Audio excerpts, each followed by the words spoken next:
بسم الله الرحمن الرحيم. الحمد لله رب العالمين، والصلاة والسلام على خير خلقه محمد وعلى آله وصحبه وسلم ومن تبعهم بإحسان إلى يوم الدين. سپاس و دەستخۆشیم بۆ خوشکان و برایان لە هەردوو ئەنجومەن خی گەورە جەزایان داتەوە کە ئاوا ناوە کۆ ئەبینەوە. خۆشەویستان، وەڵامی شەر بە کورتی لە خزمەتان کەمێک ئاماژە بە گرنگی تەمەن ئەکەین. تەمەن چییە؟ ئەو ژیانەی کە ئێمە تێیدا ئەژین لەو دنیایەی هەمووی لە تەمەن پێکهاتووە. شەو و ڕۆژ، چرکە ساتەکان، چوار وەرزەکان، ڕۆژانە، هەفتانە، مانگانە، ساڵانە، هەمووی کۆیکەوە پێ گوتێ تەمەن. لەو چرکە ساتەی کە لە ئینسان لەدایکە بیت تا ئەو کاتەی وەفاتی ئەکات. خۆشەویستان، تەمەن گەورەترین سەرمایەی ئینسانە.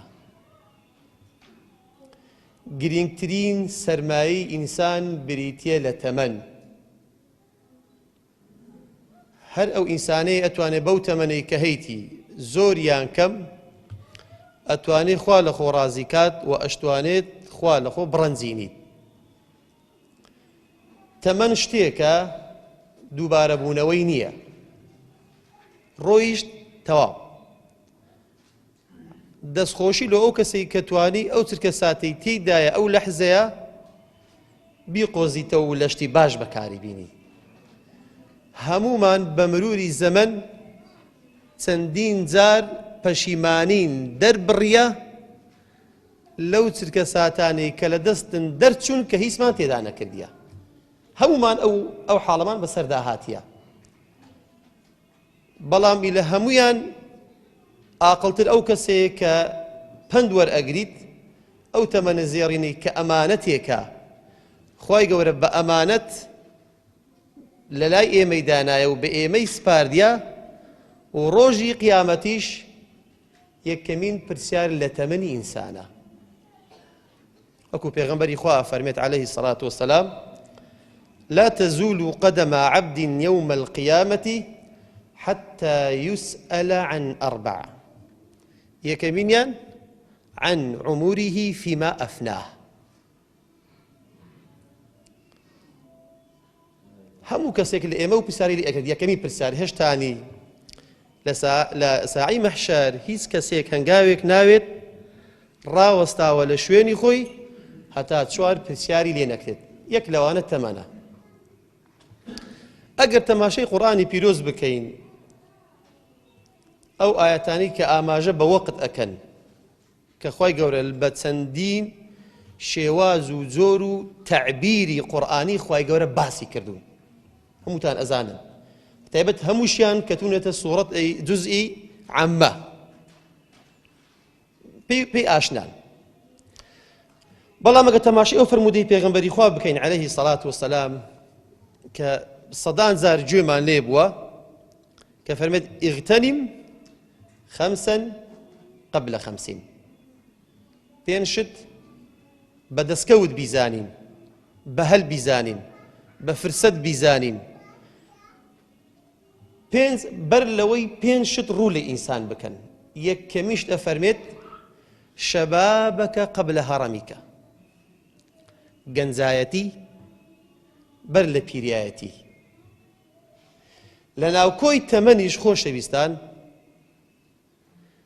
گەنج لە گەنجینەیەوە هاتیە. قۆناغی گەنجایەتی گەنجینەیەکە بنی نایێت. ئەوەی مەبەستت بی لە قۆناغی گەنجایەتی پێت ئەنجام ئەدرێت. بەڵام کاتێک کە بە ساڵات چوون بەرۆشی گرتی ئەو گەنجینە نامینێت. گەنجینەکە بەرەو ئیفلاس بوون ئەچی، دەگاتە قۆناغی خۆزگە کە داری خۆزگە بەرنادات، بەری ناگریت. لێ بەر ئەوی بگەینە قۆناغی خۆزگە لە قۆناغی گەنجایەتی هەموومان زۆر شتمان پێ ئەکرێت. ئەوە دەرفەتێکە لە بەردەمی ئینساندایە. جا گەنجایەتیش چ لە چاکەی سەرفکەی چ لە خراپەی سەرفکەی نەتیجەیە بیت چونکە قۆناغەکە وایە قۆناغی تاقە و وزەیە قۆناغی ماندوو نەبوونە قۆناغی نەکەوتنە قۆناغی سەرکەوتنە قۆناغی کۆکردنەوەیە تاقە و توانە بەسەردا ئەڕژێت ڕۆژێک دێت ئەو تاقە و توانە و وزەیە لە ئینسان وەرئەژیرێتەوە خۆشەویستان ئێمە ساڵێکمان بەڕێ کرد ئێستا لە ساڵێکی نوێی داین کە ساڵی 2021 زاینیە واتە پار ئەو دەمەی ساڵێکمان بەڕێ کرد من یەک ئاماژەی کورد بەو عیبادەتانە ئەکەم کە لە خلالی ساڵێکە ئەکرێن بۆ ئەوەی بە جوانی لۆتان دەرکەوی بەهای تەمەن لە چدایە قیمەتی تەمەن لە چدایە نمونە بە هەندێک شت دینمەوە هیوادارم ئیسیفادەی لێ بکەن بۆ نمونە ساڵ ئەگەر بڵێن 365 ڕۆژە دوازدەمان کە ئەکاتە ئەوەندەیان 665 بە زۆر نزمیتی ئەکەویت ئێمە لە شەو ڕۆژێکە 5 نوێژی فەرز لێ بگرین بەس فەرزەکان ئەمن باسی سونەت ناکەم باسی نەوافیل ناکەم کە شتێک لە واجبات زیاتر ئەەکەی ئەمانش نیعمەتێکی گەورن بەس فەرزەکان باسی کەسێک بکەین کە لە ساڵی 2020 بەس فەرزی کردین هیچ سونەتی نەکردینە بزانین کۆتایی ساڵەگاتە چێندەر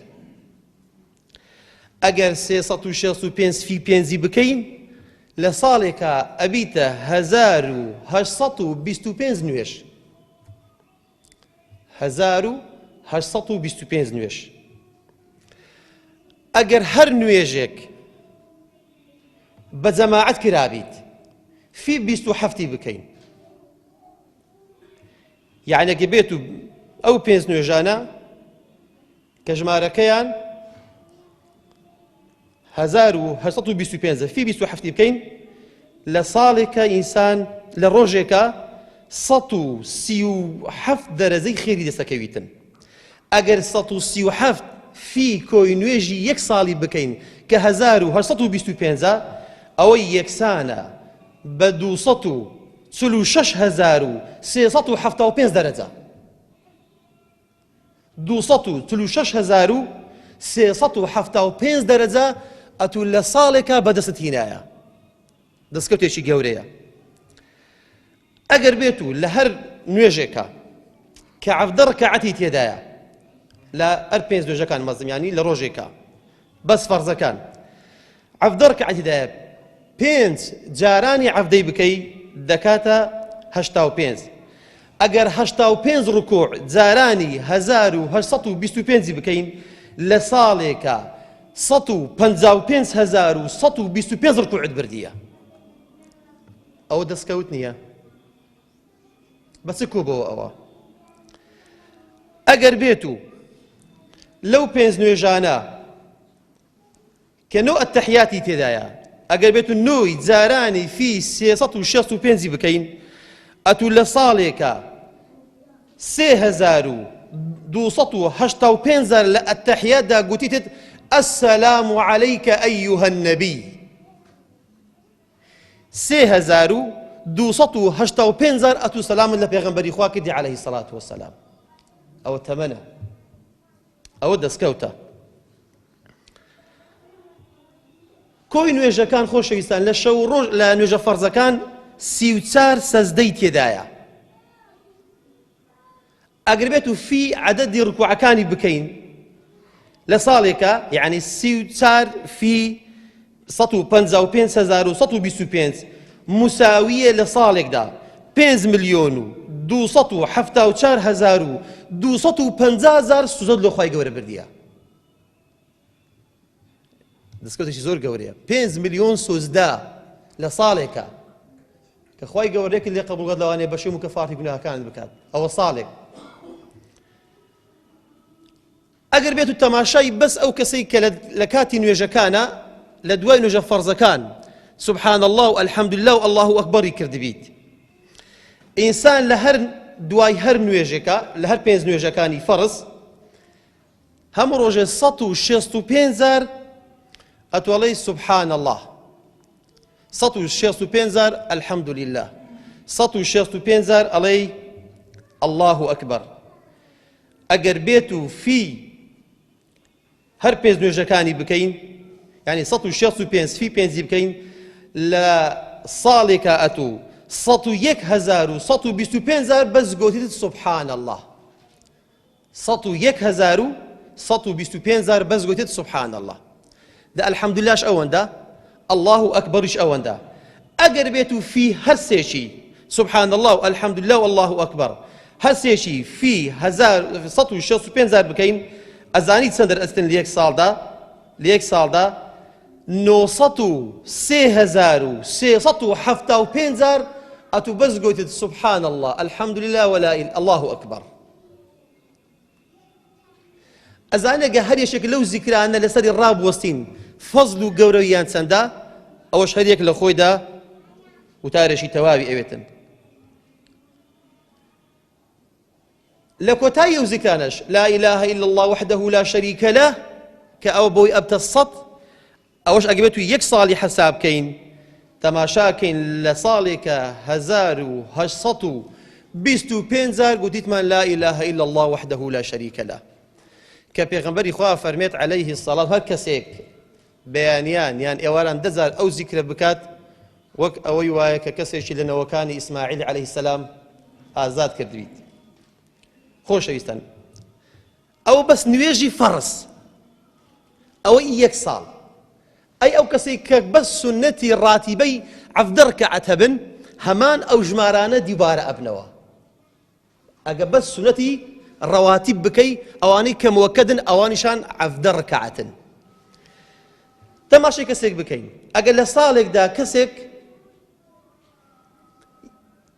هر مانجي ختمك بكا لصالك دوازة ختم بكا أو إنسان لصالك 606 جزء قرآني خويندية هر مانجي ختمك في سي بكا 606 بودر أسيد عدد آيات خوش ويستان عدد آيات كم يك اختلافي تداها بسم الله وبسم الله عدد آيات 6,338 آيات بسم الله يوا أقبل أوانش آياتك بن أقر في دوازدي بكين يعني دوازده مانك أتول ليك صالي دا 6,176 آيات تخوين ديا أقر بيتو حروف قرآن وربقرين قرآن سن حرفي تدايا 620,015 حرفي تدايا حرف هر حرف أقر بيتو زاراني دوازي بكين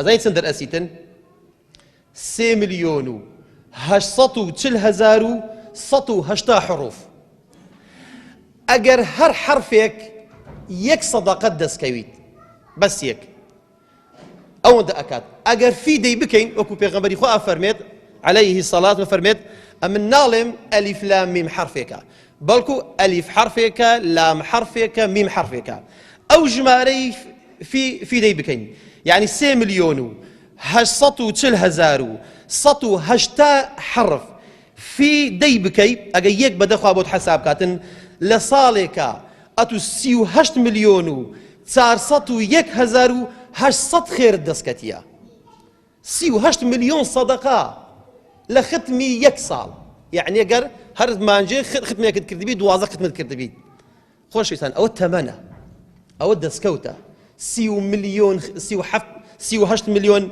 صدقة لختمي شي قرآن دس أكيكتو همانجي ختمي شي بكيكة بأسانش أكريت هر 20 دقيقة دابني شي 20 دقيقة أجر لسر خوي بخويني بني ساعات ختم شي قرآن أكيد هاد بني ساعات 26 ساعات ونيويش لشو روجلوتو أو أمينيتوا كواتا خوش شويستان تمن درفتي زيارة لجياني إنسان دا أو أنا همو دس أكيد أو أنا كبس أذكاري بيانيان وإيواران همو نعلم كسنتوا إنسان لأذكاري بيانيان ولأذكاري هواران بيانا صدر سبحان الله وبحمده صدر أستغفر الله وأتوب إليك يعني وأتوب إليه بيانيان صد يوراني صد بزاني اللي صارك تسندس أكيويتن ئەگەر 200 سبحان الله وبحمده و لە بەیانیان 100 لە ئێواران ئەگەر بێت و في 365 بکەین ئەتوو لە ساڵێکە 73,000 جار بەس گوتیت سبحان الله وبحمده کە ڕێگاش تێ ناگیت لە ماوەی 2 دقە 3 دقە بە تسبیح بڵێ سبحان الله وبحمده ئەستەغفر اللهش بە هەمان شێوە. ئەو جار ئەگە هەردووکان ئەو جارەی ضربی 365 بکەین 200 جار سبحان الله وبحمده و 200 جار ئەستەغفر الله وأتوب إليه. ئەزانیە کاتە چەند؟ ئەتوو لە ساڵێکە 146,000 جار ئەو زگەر دووبارە کردیتەوە. ئەمە هەموو دەستکەوتن خۆشەویستان. ئەو هەموو فەضائیلە ئەو هەموو عەدەدە بە چ کوبەوە؟ بە تەمەن، بە دەرفەت. ئەو کەسەی کە تەمەنی خۆی سرف کرد لە شتی چاک لە ساڵێک ئەوەندە ئۆکاتەوە. ئەی ئەگەر کەسێک لە تەمەنی بڵێن 15 ساڵی بە مەزبوطی ئەو شتانەی کردبیت هەتا وەفات ئەکا لە 70 ساڵی دە ئێوە زارانی کەم زانام چەند دەرئەچیتن. ڕقەمێک دەرئەچی حاسیبەش ناخوێنیتەوە، پێی ناخوێنێتەوە، حاسیبە ڕائەوەستی. چونکە ژمارەکەی ئەیزار گەورە ئەبێ. خۆشەویستان، کۆتایی قسەکانم بە یەک ڕووداوی ڕاستەقینە دین و هیوادارم سوودی لێ وەربگرین. لە پەیجێکا خوێنمەوە دەڵێ کابرایەک لە وڵاتی بەریتانیا موسڵمان ئەبی، لە ئاخیری تەمەنەکانی موسڵمان ئەبی. ئەو پیاوە زۆر عەجایب یەخەی عیبادەت ئەگریت. ئەڵێ ئەو پیاوەمان دی لە هەر فەرزێکە لەو 5 فەرزانە لە پێش هەموو عالم بە سعاتێک لەوێندە لە مزگەوت ئامادە ئەبوو کە دەست چوونەوە عالم سعاتێک پاش هەموو خەڵک دەچووەوە. نەفەرێک متابعەیە کات، نەفەرێکی موسڵمانی خۆت. ئەڵێ بی پێم بڵێ ئەتوو لۆ هەندە تەکلیف لە خۆت ئەەکەی و خۆماندی ئەەکەی، سعاتێک پێش عالم دێ سعاتێک پاش خەڵک ئەچیەوە، هەر 5 فەرزەوە ئەەکەی. بەس ڕەکەم پێ بڵێ. ئەو پیاوە زۆر عەقڵانی بیر کردیتەوە. دەڵێ ئەمێن لە کۆتایی تەمەنەکانم فریای ئیسلام کەوتم، موسڵمان بووم. تەماشا ئەکەم لە موسڵمانان ئەگەر کەسێک لە عایلێشی موسڵمان لە تەمەنی 15 ساڵیەوە عیبادەت بکات هەتا ئەگاتە تەمەنی من لە بەهەشتێ زۆر و پێشە من ئەکەویت. وعدەم دایە بەو تەمەنە کورتەی ئەبی شتێکی ئەوەندە زۆر بکەم و پێش موسڵمان نامکەمەوە لە قیامەتێ. ئەوە تێگەیشتنی ڕاستەقینەیە لۆ تەمەن. خۆشەویستان، ئەها ئەوانە کو حاڵی بوون کەواتە ساڵێک ڕۆیشت مەڵێ وەڵڵا هیچ نەبوو ساڵێک ڕۆی، ساڵێک زۆرە. لە ساڵێکە ئەو هەموو ئەرقام ئەو هەموو عەدەد دەست ئەکەویت، ئەو هەموو پاداشە دەست ئەکەویت. ئەوانە ئەدەگەی بێت و خوای گەورە چاکەیەکت لۆ بە 700 حیساب بکات، فی 700 بکە، بەس خوا ئەزانێ ئەجر و پاداشت و لە ساڵێکە چەندە. ئەی کۆی تەمەنت. کەواتە خۆشەویستان، وەڵڵاهی ئەو تەمەنە دەستکەوتێکی زۆر زۆر گەورەیە، خوای گەورە بە قسمەت ئێمەی کردیە. بە ئەو دەرفەتە چاکانە لە دەست خۆمان نەدەین، بیقۆزینەوە لێ نەگەڕێن ساڵ تێپەڕیت. ئێستا ئەو شۆ شەشەمین ڕۆژە لە ساڵی نوێ. بە بەرنامە و پلانێک دانین ئەو ساڵەی چۆن بەڕێ بکەین کە ساڵی ئایندە سوڕاوە ئەو ڕقەمانە هەمووی جاران بکەوە بزانە ئەتوو چەند عیبادەت کردیە. ئەوەندی کە بە خۆت ئەتوانی متابعی عیباتی خۆت بکەیت. هەزاران عیباتێت لەوانەیە کردبیت هەست پێ نەکردی، خوای گەورە ڕۆژی بە پاداش حساب کردی. خوای گەورە عاقبەتی هەموو لایەکمان خێر بکات. خوای گەورە ئەو تەمەنەمان پڕ لە عیبادەت بکات، لە ڕۆژی قیامەت کە لێمان ئەپرسیتەوە سەرمان بەرز بی، ڕوومان سوور بی، سەرمان هەڵبێت لە حزور خوای گەورە بڵێ خوایە تەمەنی ئێمە لەو شتەمان سەرف کرد. خوای گەورە عاقبەتی هەموو لایەکمان خێر بکات و ئەو کۆڕ و زیکر و مەجلیسانەش بەردەوام بکات. آمين والحمد لله رب العالمين. سبحان ربك رب العزة عما يصفون وسلام على المرسلين والحمد لله رب العالمين.